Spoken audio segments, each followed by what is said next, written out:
arrows flashed into the clearing. Marauders crying out in fright or pain jumped up from their bedding. Another volley of arrows impacted with the slower ones. "Close them in," Alerio ordered. From the dull foliage on one edge of the gang's camp, red capes and big shields stepped from the forest. Alerio moved away from the tree trunk and stood in plain sight. The red comb of his infantry officer's helmet identifying the commander of a Legion century. If the original shouts were shrill, seeing a centurion appear on the edge of their camp turned the marauders into a screaming mob. More arrows flashed into view and several marauders ran at the heavy infantryman. They died on the shields. Light infantrymen came in from a third side and the panic spread. The 17 bandits resembled a stampeding herd of wild ponies. Racing around in a circle, they avoided the direction of the archers, afraid of arrowheads in the face. They dodged away from the shields and blades of the heavy infantry and the skirmishers. None considered dashing in the direction of the Legion officer, for the bulk of the Republic forces would be behind the Centurion. Closing the ring, the legionaries stabbed and hacked while tightening the circle. As Alerio ordered, they would not be taking any marauder prisoners back to the garrison. "It could have gotten ugly if they knew there was only 20 of us, sir," Milon commented. "Most Centurions would have waited for reinforcements."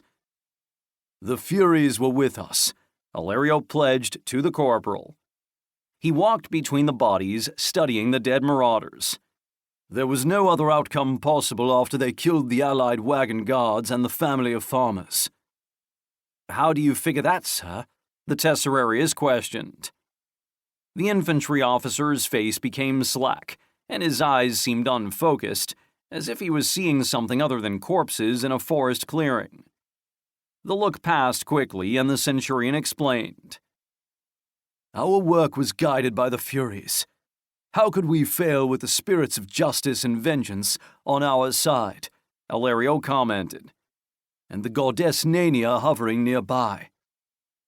"Yes, sir," Tesserarius Milon acknowledged. "I'm going to see about the arrow supplies for the archers and check the men for injuries."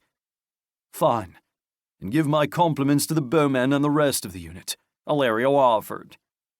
Milon hurried away, leaving the Centurion to inspect the bodies. While the infantry officer's tactics were extraordinary and he treated the men fairly, Sisera's familiarity with the goddess of death unnerved the Tesserarius. Alerio used the toe of his hobnailed boot to roll over a few of the bodies. He expected them to be a combination of unattached locals and deserters, but several were from the same nation. "Samnites," he whispered. Reaching down, Alerio fingered a necklace at the throat of a corpse. At the end of the chain, a pendant displayed the symbol of the mountain tribes. A sharp jerk broke the necklace. He shoved it into a pouch before remarking to the body, "You are a long way from home, warrior." "Sir, only a few minor scratches," Corporal Milon reported. "I've distributed the stolen spears and shields for transport. We are ready to march." "Guide us back to the staging area, Tesserarius," Alerio instructed. "After a meal, we'll take the trail to Enna. The men have earned their Republic pay on this mission." "Yes, sir," the NCO said happily. The Raider Patrol had been tracking the marauders for a week, and everyone was looking forward to a bath, a soak, and sleeping in a bed. But this was Sicilia, and plans changed as readily as the weather. With 4 men on sentry duty, the remaining 16 legionaries of the Raider detachment lounged round campfires. While relaxing, they ate the last of their rations. "I like your stew just fine, Deconus," an infantryman complimented his squad leader. "It's just that I'm sick of salted pork, mouldy grain, and wilted vegetables." "In 3 days you'll have a better pantry," the lance corporal promised. Across the encampment, Corporal Milon approached Alerio.